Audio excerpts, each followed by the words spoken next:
Welcome. My name is Aubrey-Chimene.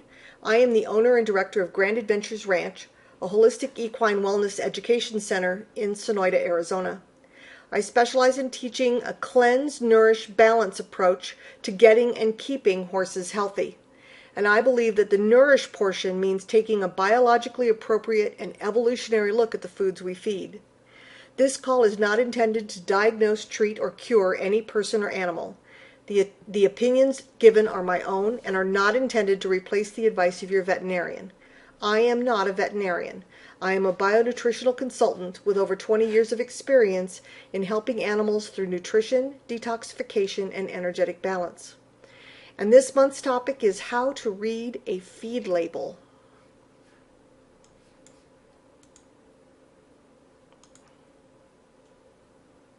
So why do I need to read the feed label? They wouldn't sell me anything that wasn't tested and good for my horse, would they? Look at all those ads that Purina puts on TV about all the millions of dollars they've spent on doing the best possible food you could possibly ever feed. I think they've spent those $1 million in figuring out how to sell us what they can't feed to humans. So that's where we're going to start tonight. What did Mother Nature feed a horse? Now, I'm going to look at biologically, what did horses eat in the wild? Horses are designed to forage for their food. In the wild, this meant grazing on a broad mixture of grasses, weeds, legumes, leaves, foliage, anything that was in their range area. They grazed around the clock, stopping only for short sleep cycles. Once awake, they went back to grazing. They did not eat all of their food in 20 minutes. Did Mother Nature feed grain? The short answer is only when the grasses went to seed. So in the fall, when everything was ready, and seeding and sprouting and putting out the seed bundles. This harvest time bounty provided extra calories to help the horses make it through the winter, fatten up to have babies. But it wasn't something they ate year round, even though they were moving pretty much 20 or more hours per day. And importantly, when they ate it, it was whole grain with all the fats and amino acids and other nutrients that means. So a little went a long way in providing balanced nutrition. And what about minerals? Unlike the hay that most of us feed today, wild grasses were a complex mix of species that grew on unadulterated soil. It had never been tilled or had weed preventatives and so on put on it. And each plant provided a different mix of minerals and amino acid to the horse. If the horse was lacking in certain minerals, they would find an outcropping of clay or of different rocks that was high in maybe the iron or the copper they needed, and they would lick on that. Horses are really brilliant at energetically searching out the minerals that they need from the environment that they live in. So how does this apply to our modern horse feeding, or how should it apply? In my opinion, the best practice is to imitate Mother Nature. Have good forage available 24/7.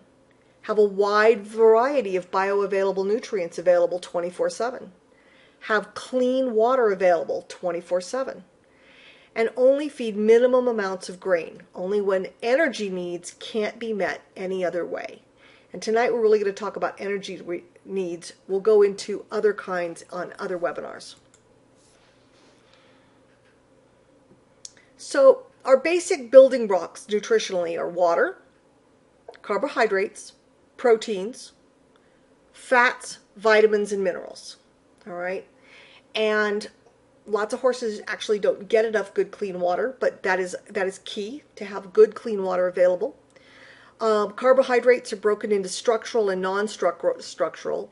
So our fiber carbohydrate would be like our grass hay.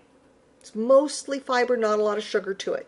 Non-structural carbohydrates are our grains, our sugars that break down, the starches that break down into sugar.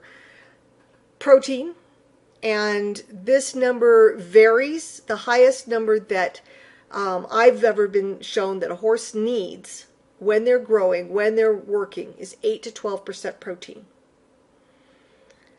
One recent research paper that I was looking at showed that mother's milk was as low as 1 to 3% protein. And we really don't need more than we get from mom. Fats, a horse doesn't have a gallbladder, so the type of fat is critical so that it can be broken down. But that means no fats from animal sources because we don't have a gallbladder.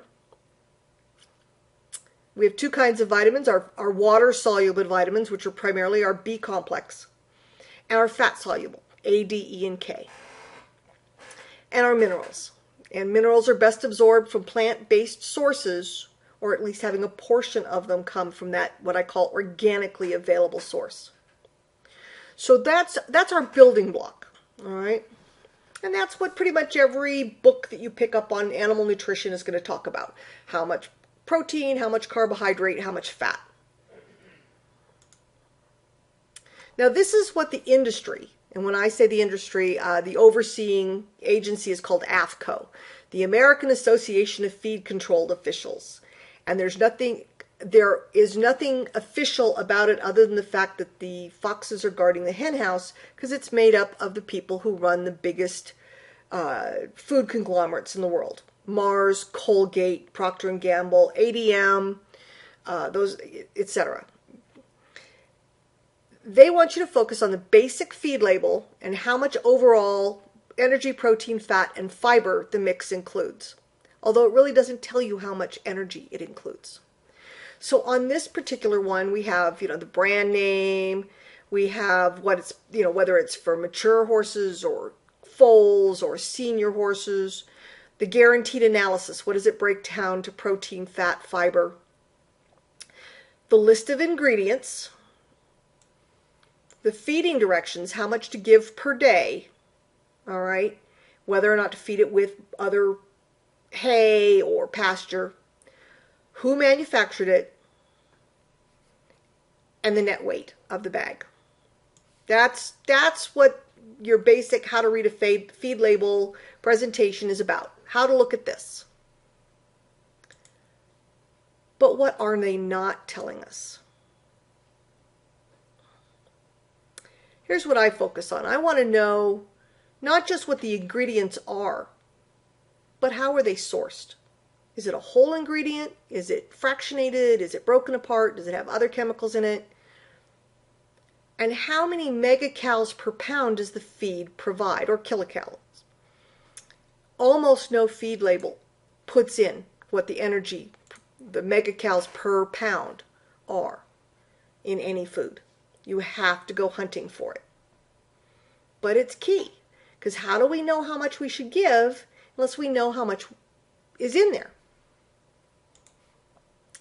So for instance, I'm going to look at ingredients and how they're sourced and so on and broken apart. Let's look at corn. Corn is an important energy source for horses. It's one of the primary grains used in feeds, all right? It is one of the most energy-dense feed. So it's twice as many calories per pound as oats, all right? It's made up of 71% starch, 4% fat, 8% protein, and almost no fiber unless you do, quote, whole corn, which has got the cob included. And, we think about, okay, we put corn in the horse feed. What kind of corn? Most corn that's going into horse feed now is left over from the cereal making process for humans. So we have corn, whole corn still in the cob, corn flour, corn bran, corn oil, corn meal, corn gluten starch, and distiller dried grains and solubles, which is the corn left over after making whiskey, okay? And it's broken down into hundreds of products. Corn is broken apart, and it's broken apart by ethanol fractionation. You don't squeeze corn and get corn oil. You grind it up, and they put it through a petroleum fractionation process to break it into all these different component parts. And that leaves behind a petroleum residue that's toxic to the liver and kidneys. So unless we're feeding whole grain corn, not only are we feeding these toxins, we're losing a whole bunch of the nutritional profile originally designed by Mother Nature. We're breaking it apart and oxidizing the fats. We're cooking the structural carbohydrates into sugar. We are losing a lot of the nutritional profile. This goes for all major grains, whether it's corn or oats or barley, or they're almost all being processed for breads and cereals and ingredients in all the things that we eat that have flour in them.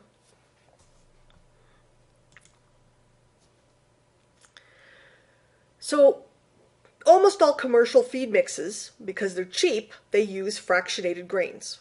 And that'll show up on the label as grain products, grain byproducts, soybean oil, soybean seed coats, just soybean meal, distillers grains, corn meal, oil, flour, gluten, rice, rice bran, rice hulls, and sunflower seed meal, which is any of the seeds and so on that they use for making vegetable oil.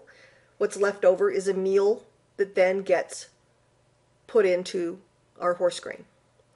All of it bringing its own petroleum residue. Any questions up to this point?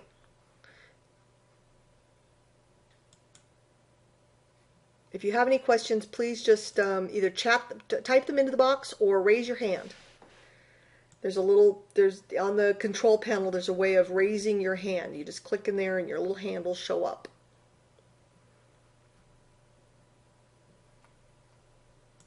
Okay, all right.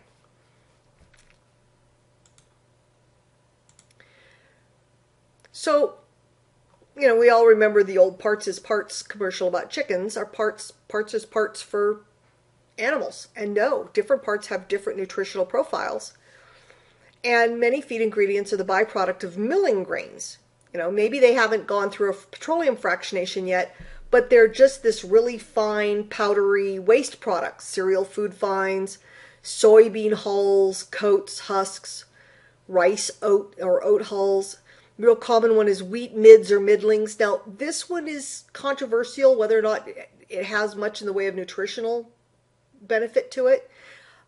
Even some of the better feeds use it. I'm not impressed with it.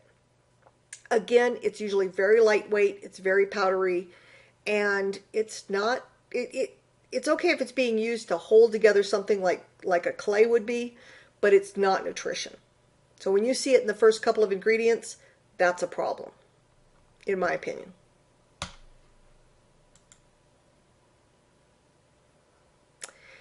Fiber. Horses need fiber. The bulk of their diet should be fiber.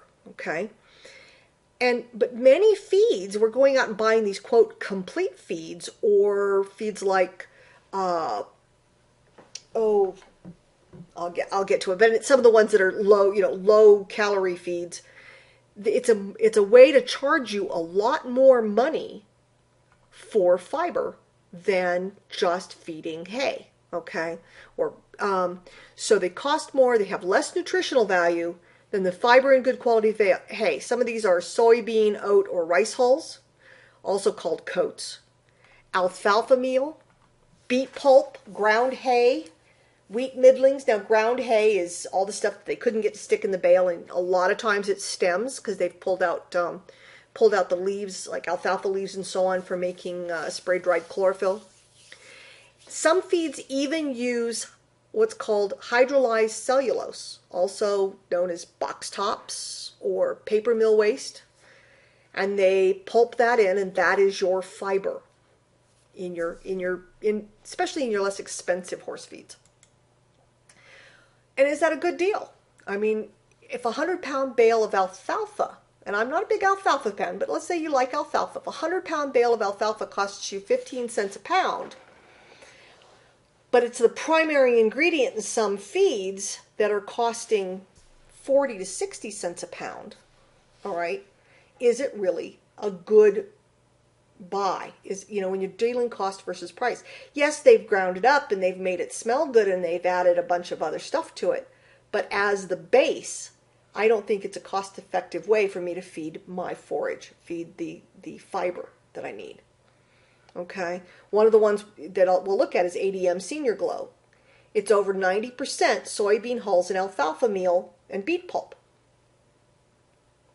It's $20 to $22 a bag when I checked today.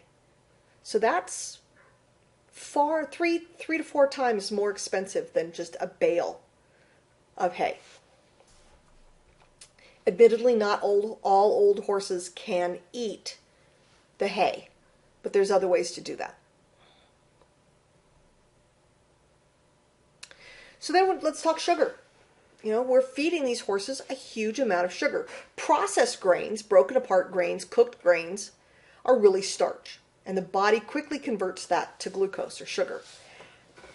This can really mess up the glucose levels in the horse. It can send them into insulin resistance. It can cause all sorts of problems metabolically down the road. Insulin-resistant horses can't tolerate sweet feeds or having their sugar levels go up and down and up and down, and eventually the body stops properly processing glucose at all. And these are the horses we see that are foundering, that are crusty, that are hormonally out of balance. So the sugars that are in all of these feeds are a real problem. And I could point at the molasses, but quite frankly, that's such a small amount of any feed, that's really not where the problem is.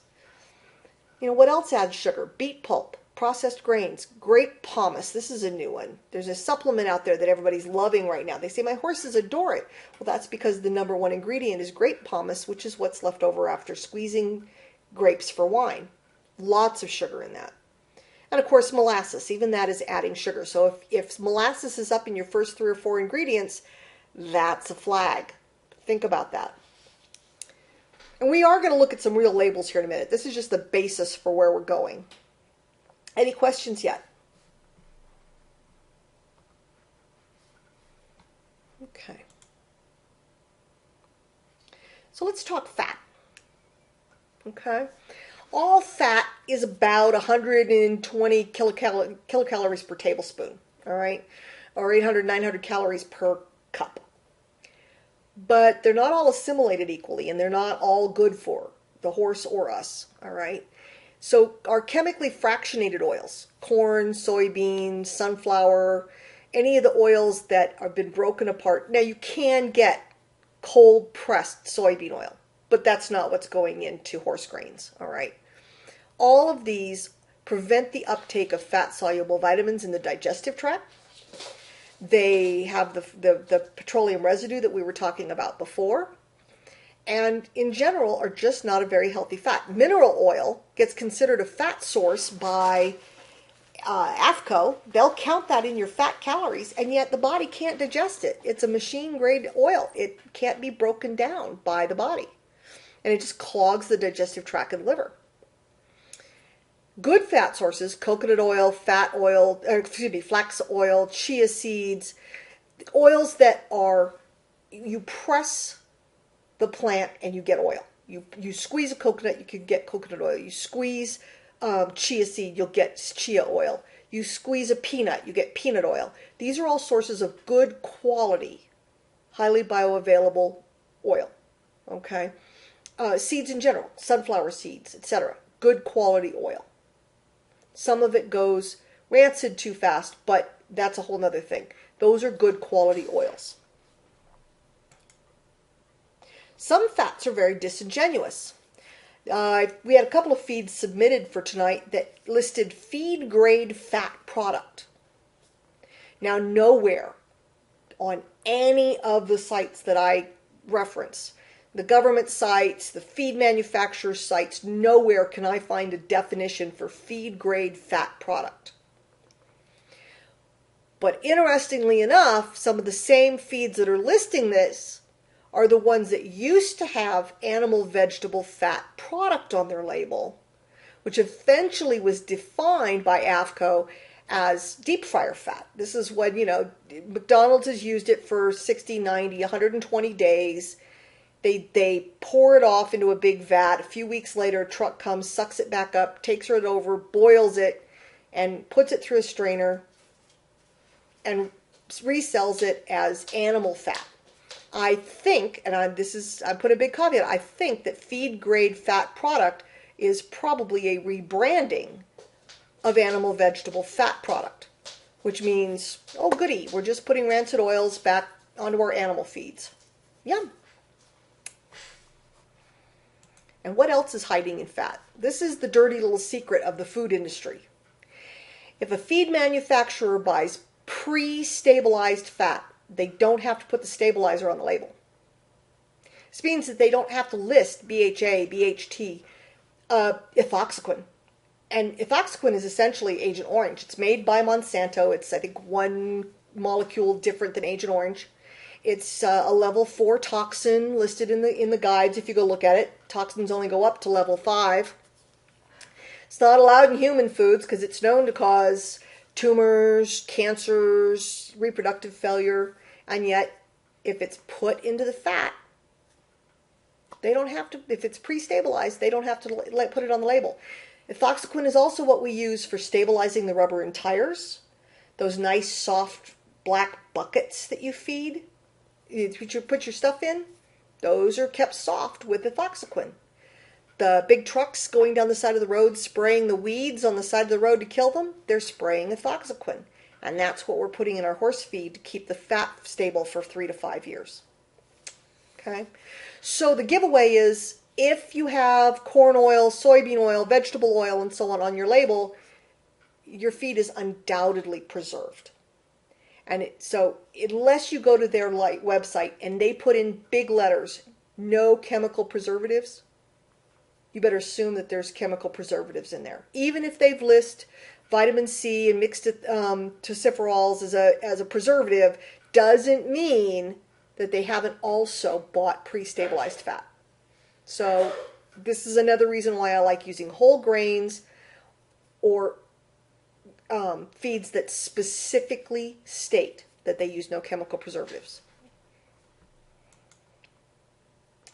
So how much energy? Let's talk energy. How many calories does a healthy horse need? And according to Merck Manual, the daily DE, or digestible energy requirement for your basic, not working very hard adult 1,000-pound horse is 15,000 kcals per day, which is 15 megacals. And I'd say this horse, his weight is just about right. He looks pretty good. He's in pretty good condition. And he keeps this way on Bermuda grass hay. All right. So if our horse is eating approximately 2% of their body weight in Bermuda grass hay, maybe 20 pounds a day. The average Bermuda grass hay is 0.9 megacals per pound. And so if you multiply that out, you get 18 megacals, or 18,000 calories a day. So the Bermuda grass is providing all the energy needed. It's probably a little bit much. We could probably go down to 15 pounds a day or 16 pounds a day on the average 1,000-pound horse. My horses are free-fed Bermuda grass hay, and I think they're mostly eating somewhere between, I think I worked it out, they're usually eating between 12 and 16 pounds a day. That's what they free feed, okay? But the Bermuda grass on that horse is providing all the calories. So why do I need to add grain? Might need vitamin minerals because my hay is grown on soil that's probably been depleted of all the minerals after years and years and years of harvesting on it. But I don't need to add more calories, okay? So now let's look at some feed labels, all right?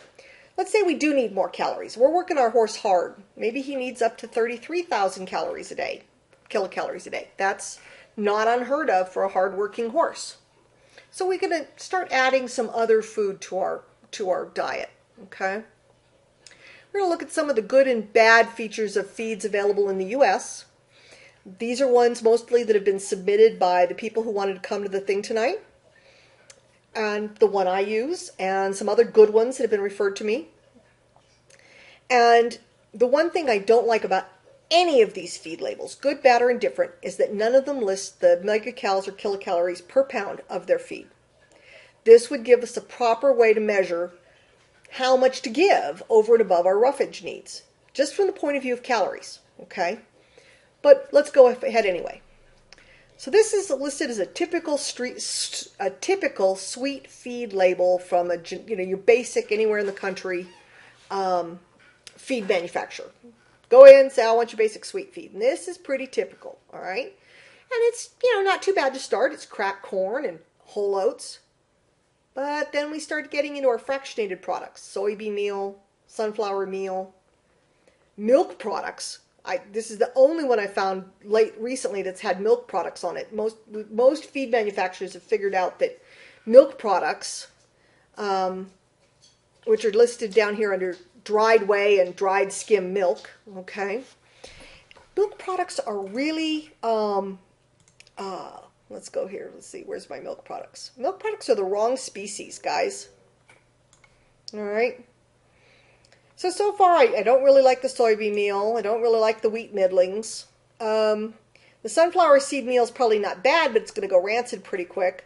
But then we get down here, and they even list on their label, mineral oil, more molasses, more beet pulp, ethoxyquin, okay? I'm not going to feed this. Just too many. Plus, they've got artificial flavors, which usually means MSG, okay? Not something I want to feed. Fermentation solubles, that's again what's left over for after making bourbon or any kind of fermentation product, anything where they're fermenting usually alcohol for the rest of us to drink. Any questions on that?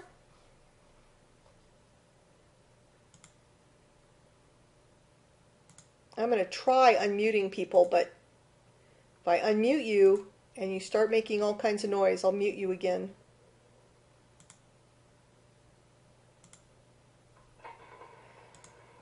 Yep, somebody's noisy back there. Please mute yourself if you're on the call.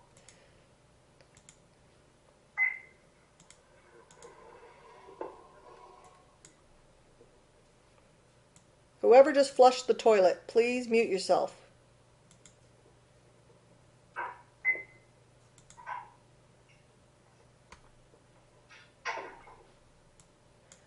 Nope, it's not going to work. Okay. Sorry, I'm muting you all again. Okay, let's go on to our next feed. Oh, Mimi, you asked about Timothy grass hay. I'm talking about feed mixes tonight, not individual roughages. I love Timothy grass hay. I feed Timothy pellets and Timothy hay.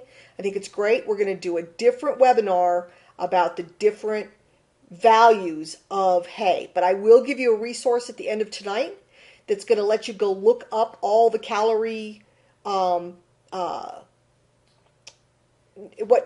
everything the different hays and the different the basic individual grains give kilocalories per pound. So you'll be able to look that up for yourself. Okay.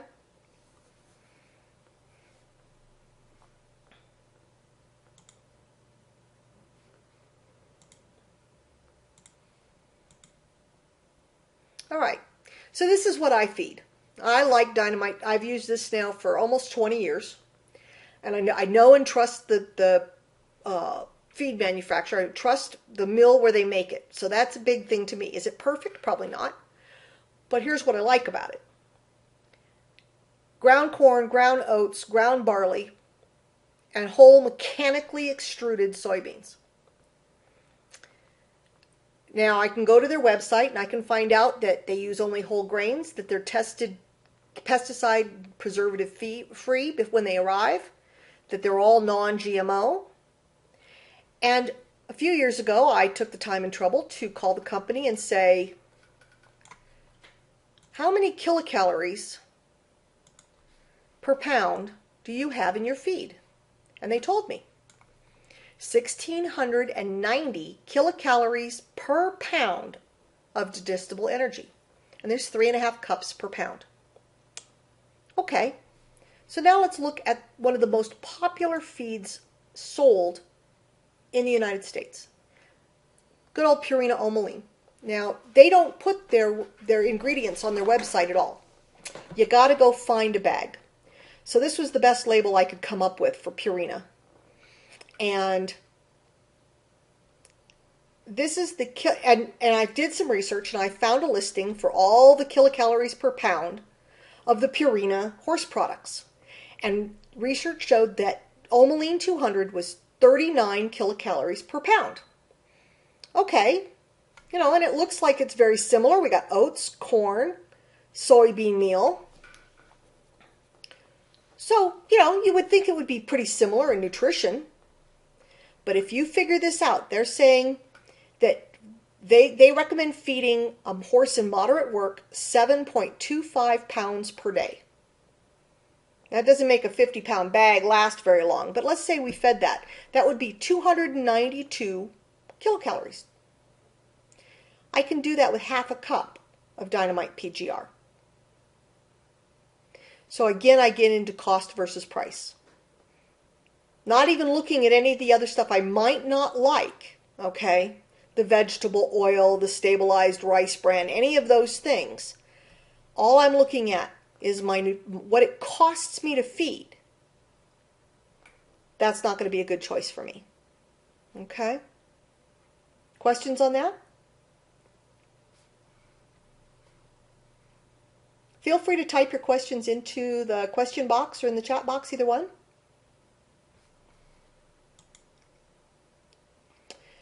Here's one that was referred to us, the ADM Senior Glow. That's Archer Daniels Midland, the biggest processor of corn in the world. And again, no ingredients on the website, okay? And I couldn't get an ingredient label, so I apologize. But here's what it said on their website. It's made with a fixed formulation using uniform, premium quality ingredients for a consistent, superior product. Contains stabilized rice bran, soy shine lipids, flax grow strong, vitamins and minerals, soybean hulls, and beet pulp, and other select ingredients. That's as much as I could find out. So sorry, I did not give you more information about that. That's all I got. If you have more questions for me on it, get me a feed label and I'll send it to you. Okay, what do we got? Somebody asked a question here. Need to find similar feed to Dynamite on the East Coast. I've got a couple in here tonight to refer you to. All right. So hopefully I can give you a place to go with that. All right.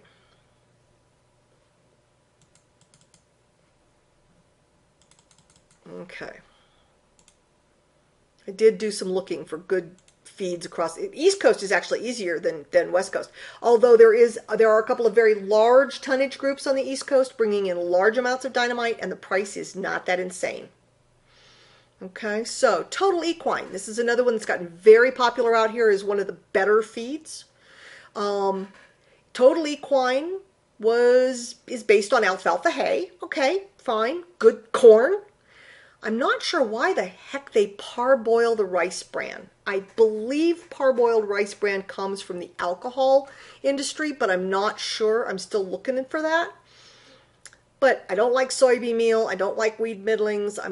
Don't know what roughage products 10% means. Okay, so this is kind of tough. By the way, somebody asked about good feed alternatives in Pacific Northwest. Let me tell you, Dynamite is right out of Idaho. The cheapest place to get it is the Northwest of the United States, because that's where there's tonnage groups everywhere, and the cost per bag, you can buy it a lot more readily in the Northwest. Okay, so I'm not going to get into tonight. I'm not going to go into the minerals. I'm not going to go into all these lovely probiotics. That's going to be another a whole different webinar, because the form of minerals is huge. Whether or not we have, probiotics and prebiotics is huge. We're going to keep that for a separate, or we'd be here all night. Okay, so this is Total Equine, and it actually ends up being similar in price to the Dynamite here where I am in Tucson. I mean, near Tucson, Arizona. Now, admittedly, I'm buying my Dynamite by tonnage, but so was the person recently who just switched from Total Equine to Dynamite. They feed a lot of horses. They buy, a few tons every couple of months, and she's completely switched over because it's costing her less. Okay, big popular one, NutraSafe Choice. This is the new in thing. Let's feed the the low carbohydrate safe choice feed. Well, what that means is let's feed agri-waste. Let's just feed hulls, okay? And notice at the top of this label it says this feed is designed to be fed as the sole ration for senior horses for maintenance and performance.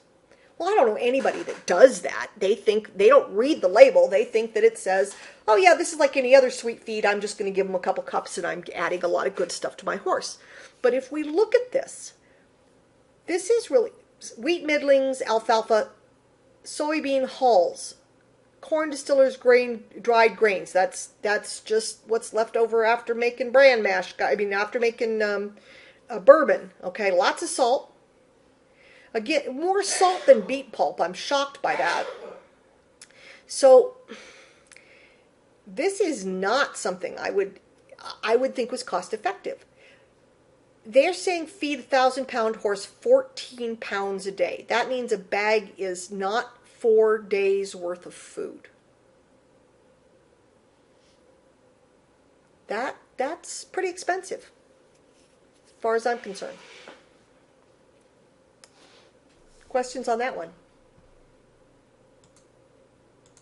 Anybody on this call feeding safe choice? Want to argue with me? I'm happy to hear the alternatives. Okay, so got a couple of you sending laughter at me. Now here's one that was sent in to us that looked kind of interesting. This was Sentinel Senior. First ingredient, soybean hulls. Second ingredient, alfalfa meal, which is okay, but it's fiber. It's not bad, it's just fiber.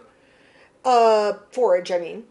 Wheat middlings, corn distiller dried grains, wheat flour, dried beet pulp, soybean oil, soybean meal, rice bran. Again, not something I think is a really great overall product. And this is one of the ones where I found feed grade fat product and stabilized flaxseed, and I don't know how they stabilize it. That's something I got to do some more work on. Stabilized flaxseed in my world meant it has got a chemical preservative on it. And then natural flavor, which is usually MSG. Okay, so a few things to flag for me on here. And this was $22 a bag. It's not necessarily a cheap food.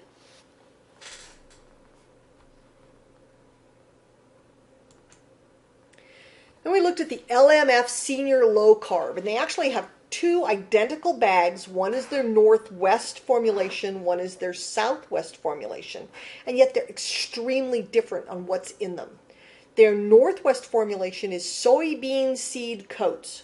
That's another word for soybean hulls. Grass hay, alfalfa meal, so basically pelleted hay, but at a lot more price than pelleted hay. And flax, I like the flaxseed, that's good. More artificial flavor. Good thing is that they are using proteinated minerals, but that's a whole nother webinar. Their Southwest version is 42 or 41.62% soybean hull pellets. All right, beet pulp shred, soybean meal, vegetable fat, soybean oil, flaxseed. Again, it's forage pellets, okay, and far more expensive than going and buying Timothy pellets. I personally, if I was going to feed this, would just feed Timothy pellets, okay, or Bermuda pellets, or Bermuda alfalfa blend pellets. Now here's one that's gotten a lot of great comments online. A lot of people really like it. It's Thrive Feed. I have never put my hands on it. Again, it's based on alfalfa meal and sorghum and grass meal. This is more of a hay pellet. It's got a little rice bran in it, which is not great, but it does use a whole soybean as opposed to the fractionated. All right, and they've added in some kelp, which I like kelp. I like kelp a lot for a lot of reasons. So, I'm sorry I highlighted the calcium carbonate and sodium chloride, but it was mostly I wanted you to see how much salt was in it. So, again, they advertise that they are completely non-GMO. They're using mostly whole ingredients. That's good, okay? But, it differs in that it's not a grain-based meal. So that's good. But how does that compare in price to just feeding Timothy pellets or alfalfa pellets? I don't know. I don't feed Thrive. I don't have a price on it. I apologize. Now here's one, another organic mix. I believe this was all East Coast. Crypto Arrow Whole Food Horse Feed. I did see on their website that they had some dealers in California. I did not get a chance to see how that compared in price, but I did find lots of people, you know, East Coast, especially Florida, Georgia, that kind of area. Whole oats, alfalfa hay pellets, Timothy hay pellets, sunflower seeds, peas, rice bran oil. Nah, that I don't care for. Okay, the flaxseed meal, but pretty much all organic on their website, trying to feed as much whole. Looked better than a whole lot of stuff I'd been able to find. You know, the papaya will help with digestion. The green cabbage is going to help with some more of the phytonutrients. Spirulina, great stuff. So that was an interesting food to me. If any of you feed it, work with it, know anything about it, I'd love to get some more information on it. But for those of you on the West Coast, over in California, etc., I did, like I said, go to their website if you're interested in this. I did see that there were places that had it available. Genesis, okay, Sandra brought this to my attention this last year. Again, it's an East Coast feed. Can't get it out here on the West Coast yet, but oats, barley, peas, flaxseed, that's it.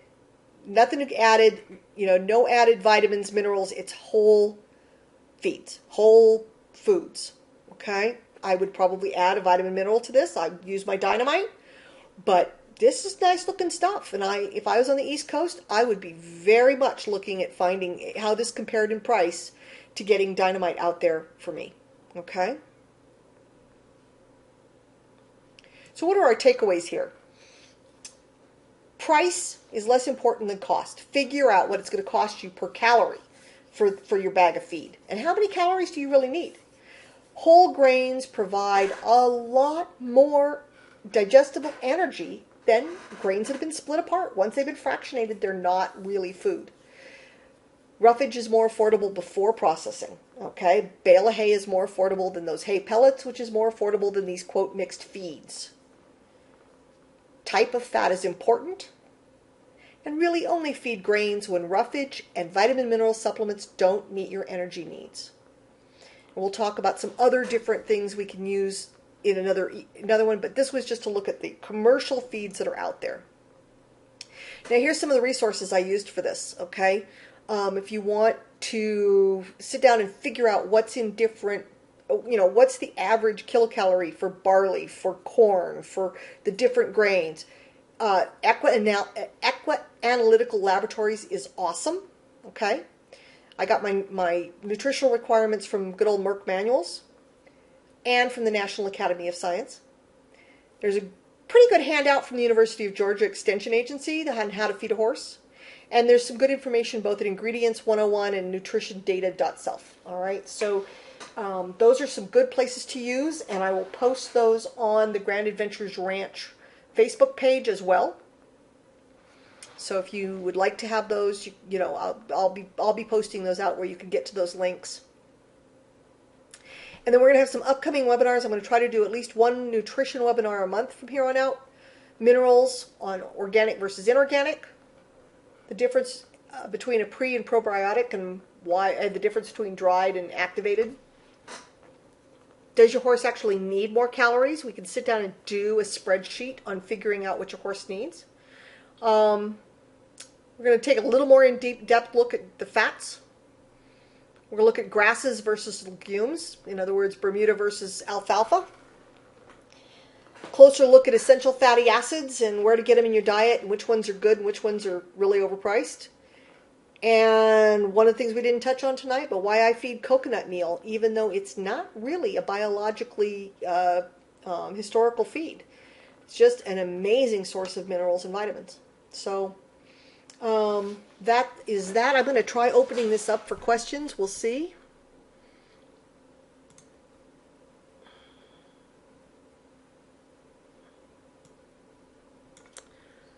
Let's see if it'll let me unmute you all.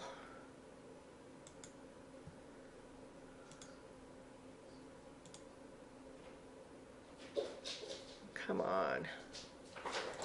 It does not want to let me unmute everybody at one time. So if you have questions, please type them in and just say so in the chat and I will unmute you.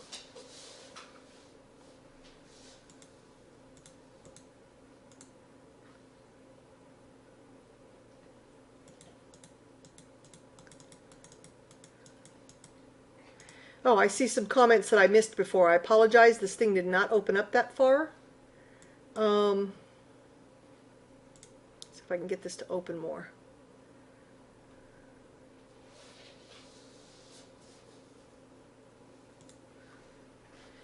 Okay.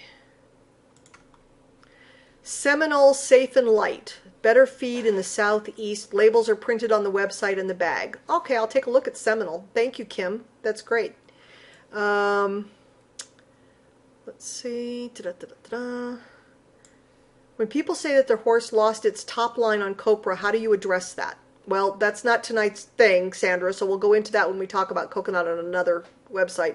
But usually what's happening, whether it be coconut or anything else, when we take horses off of a high protein diet, high protein means high acid, okay?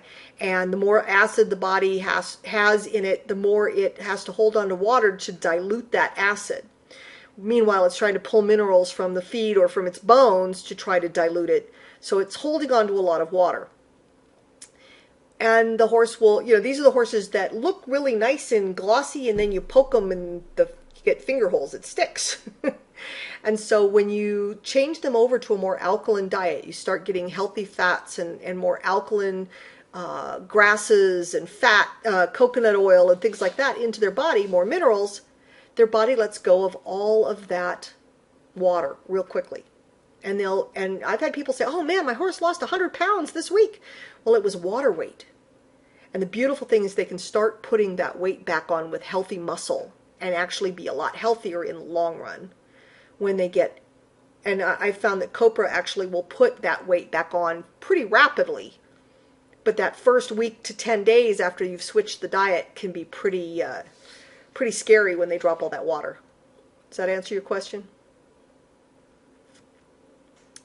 Kim, coconut meal caused sores on your draft horses. Can you tell me what you mean by that? How much were you feeding? Where were the sores? What was going on? I've had really good luck using it for ulcers. But I'm talking a cup a day, if that. Okay, you said, what is that, a half a cup? Really? Okay. Wow. Boy, I'd like to know what was going on. Where were the sores, and was he detoxing? All right. Diane McClary. I've got a hard keeper 17-hand thoroughbred, and feeding Seminole Senior keeps him fatter, but don't like it now you discussed what's in it. Got any suggestions? I would check out. See, you're on the East Coast, Diane. Why don't you see if you can get a hold of... call Dynamite and see if you can get a Dynamite tonnage group in your area and buy with them, or check out that Genesis feed or the Seminole feed that somebody was just mentioning. Oh, scratches. Scratches are detoxing, Kim. I beg to differ. You say that half a cup and your horse went into scratches. The detox line energetically of your horse runs down the back legs. Okay, it's run down the splint grooves of the back legs is the energy from the okay, well, that's most times I say scratches are because we have so much lymph right next to the surface. There's very little muscle there. That's where I see toxins coming out of the body. And I usually get horses past scratches by using clay, etc. So, but yeah, in this particular instance, I'd have to have my hands on that horse. I'm sorry it didn't work for you. Let us know what you find out, Diane, on being able to get some of the others. I know I've really seen some stuff that looks good. Let's see. Amy says Seminole feeds are not as good as they claim. Dried beet pulp, soybean hulls, and stabilized rice bran are first ingredients in their senior feed. Ooh, ouch. Who was just saying Seminole? Let's see. Oh, and Mimi, I missed a question that you said. Mimi asked, do you think all pelleted feeds cost glucose spikes? Not necessarily all pelleted, all processed or high, and most pelleted feeds are done at a high temperature, high pressure. Some of them use a low temperature, slow pelleting, like Dynamite, and that's one of the reasons they do it, so that it doesn't cook the starch. So not all, okay? What do I think about rice bran oil? I think it's a fractionated product, very high in petroleum residue. I've never had any of it muscle test good. Sorry, I didn't see that before. Let's see. Let's look at the Seminole feeds. Let's go ahead and let's go and do a search the way I would normally do a search. Okay.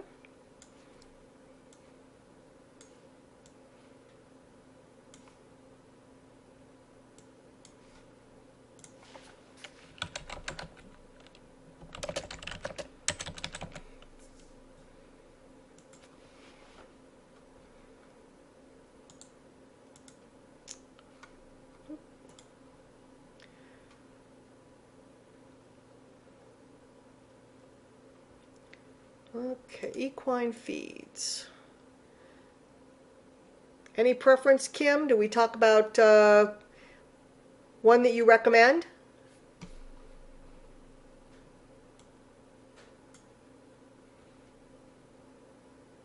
Wellness, safe, and light. Okay, well, the name alone already makes me suspicious, but okay. Let's see. Safe and light. Let's read more.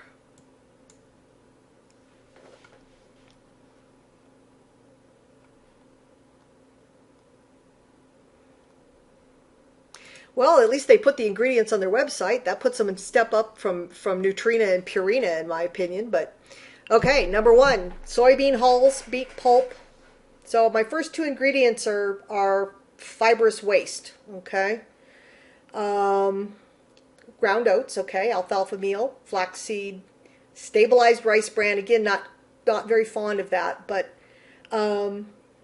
if I could cut out the first two ingredients, I might look at it, but I'm not a big fan of things where I'm paying for soybean hulls.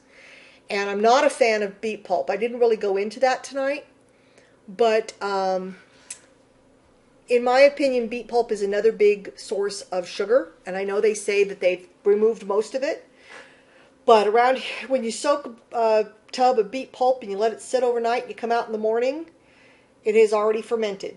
You can smell it, the flies are all over it, and you can't ferment without a bunch of sugar. And so, you know, every molecule of sugar that I'm putting in is putting more pressure on on the pancreas, and I just don't care for beet pulp.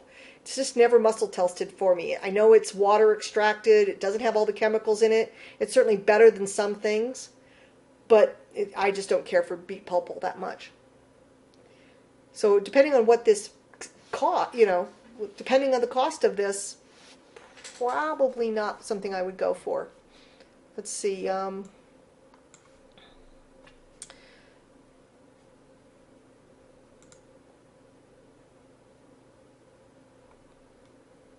Let's look at their Ultra Bloom. Of course, none of them are giving us the kilocalories, which drives me nuts. But okay, Ultra Bloom. Oh, it's just stabilized rice bran. That's all it is. So it's going to be very high in fat. I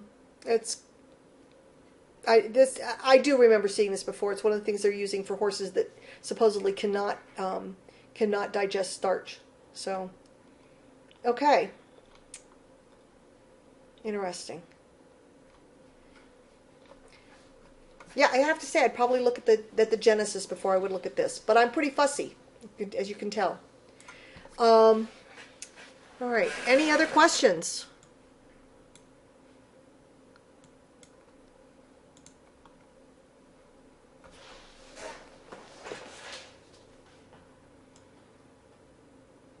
Oh, Sandra's got her hand up.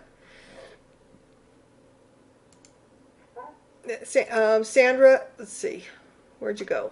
I unmuted you if you want to try to talk. Well, that was from before. I had my question. Sandra? Oh, sorry. Okay. Well, I can mute you again if you want to go away. It's all right. I just finally had a hand up. I was so excited to try to get to use that control. Okay. All right, guys. Well, if there's no more questions, feel free to shoot questions to either the Intentional Horse Facebook page or the Grand Adventures Ranch web page, and I'll try to answer them for you. But you know, go out, start looking at the feeds in your area with a little bit more of a jaundiced eye. And if you can, call up the companies and get me the kilocalories per pound. That would be a very interesting table for us to put together. Thanks so much, everybody. Take care.